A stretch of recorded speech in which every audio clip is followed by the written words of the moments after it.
menguak peran Joni Plate, pemufakatan jahat rugikan negara 8 triliun.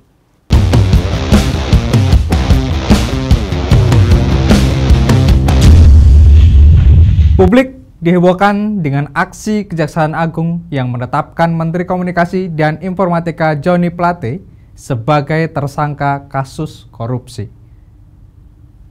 Bagaimana tidak? Plate dan kawan-kawan diduga telah melakukan persekutuan buruk sehingga menyebabkan kerugian negara sebesar 8 triliun lebih. Angka itu diketahui penyidik setelah meminta klarifikasi evaluasi terhadap hasil-hasil pemeriksaan dari Badan Pengawasan Keuangan dan Pembangunan BPKP RI. Lalu, Kepala BPKP RI Muhammad Yusuf Ateh menyerahkan temuan berdasarkan bukti-bukti yang dikumpulkan ke Kejaksaan Agung pada Senin 18 Mei 2023. Dari situ, terungkaplah total kerugian negara sebesar 8,32 triliun. Perkara yang menjerat Sekretaris Jenderal Partai Nasdem itu terkait dengan dugaan penyelewengan dana penyediaan infrastruktur Base Transceiver Station atau BTS dan infrastruktur pendukung paket 1, 2, 3, 4, dan 5 pada Badan Aksesibilitas Telekomunikasi dan Informasi atau disingkat BAKTI di Kementerian Kominfo dalam rentan waktu tahun anggaran 2020 sampai 2022. Yang harus kamu tahu nih, organisasi BAKTI ini lahir pada periode 2006 yang semula bernama Balai Telekomunikasi dan Informatika Pedesaan atau BTIP. Nah, BAKTI ini berada di bawah dan bertanggung jawab kepada menteri dan dipimpin oleh direktur utama. BAKTI mempunyai tugas untuk melaksanakan pengelolaan, pembiayaan kewajiban pelayanan universal dan penyediaan infrastruktur, layanan telekomunikasi dan informatika. Juga bertugas untuk memangkas kesenjangan digital di masyarakat. Nah, mulai sekali ya guys niatnya untuk kaum perubahan apalagi nih.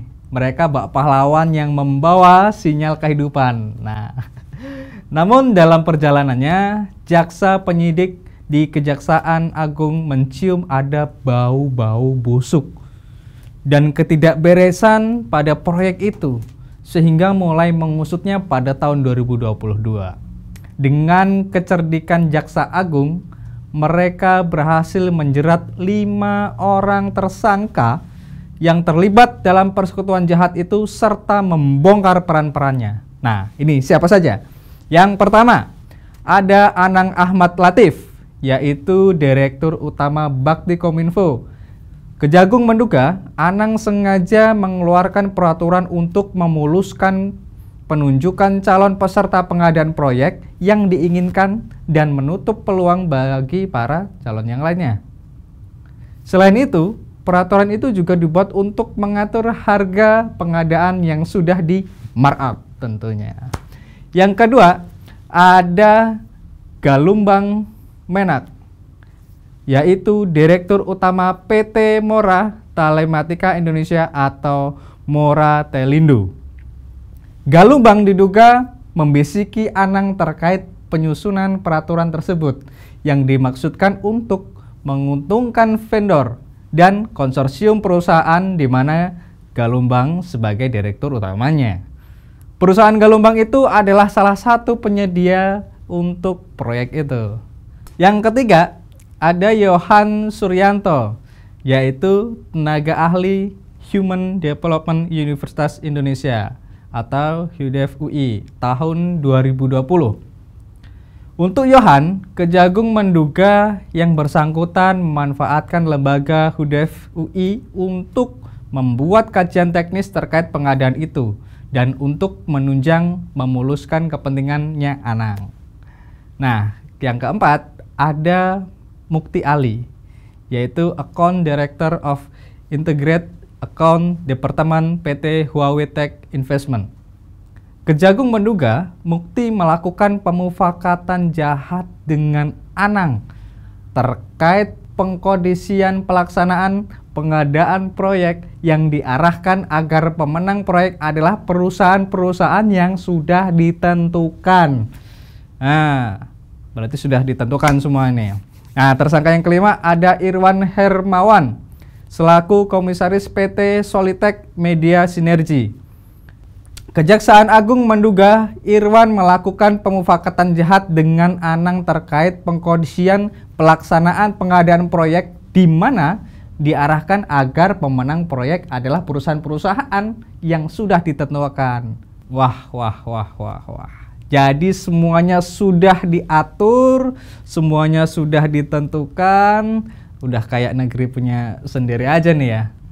Nah, saat menerima Kepala BPKP pada Senin 15 Mei 2023, Jaksa Agung ST Burhanuddin menyebut total kerugian negara sebesar 8 triliun lebih itu terdiri atas 3 hal, yaitu yang pertama terkait biaya kegiatan penyusunan kajian pendukung, yang kedua adalah markup harga, dan yang ketiga yaitu terkait pembayaran BTS yang belum terbangun. Burhanuddin juga menegaskan kasus ini tidak akan berhenti pada 5 tersangka itu saja. Bahkan jika kemungkinan menyeret pesohor yang lain setingkat menteri, menurut dia akan tetap ditindak. Nah, ini keren Pak Jaksa. Barulah berselang 2 hari kemudian, atau tepatnya pada Rabu 17 Mei 2023, Kejagung baru membuat kejutan. Menkominfo Johnny Plate yang diperiksa untuk ketiga kalinya di perkara ini langsung dijerat sebagai tersangka dan ditahan. Khusus Kejagung Kun tadi, Johnny Plate diduga keterlibatannya terkait jabatan yang bersangkutan selaku menteri dan selaku pengguna anggaran. Wah, ini berarti Plate ini menyalahgunakan kekuasaan ya. Kejagung juga mengklaim telah menemukan cukup bukti terkait keterlibatan Plate dalam proyek BTS. Sang menteri kini harus mendekam di Rutan Salemba cabang Kejagung selama 20 hari untuk penyelidikan lebih lanjut. Tak tanggung-tanggung, Kejaksaan Agung juga menjerat Johnny Plate menggunakan pasal dengan ancaman hukuman maksimal seumur hidup. Pasal 2 dan Pasal 3 Undang-Undang Tipikor Junto Pasal 55 ayat 1 ke 1 KUHP. Tapi, beneran bisa disanksi seumur hidup atau enggak ya? Berikan pendapatmu.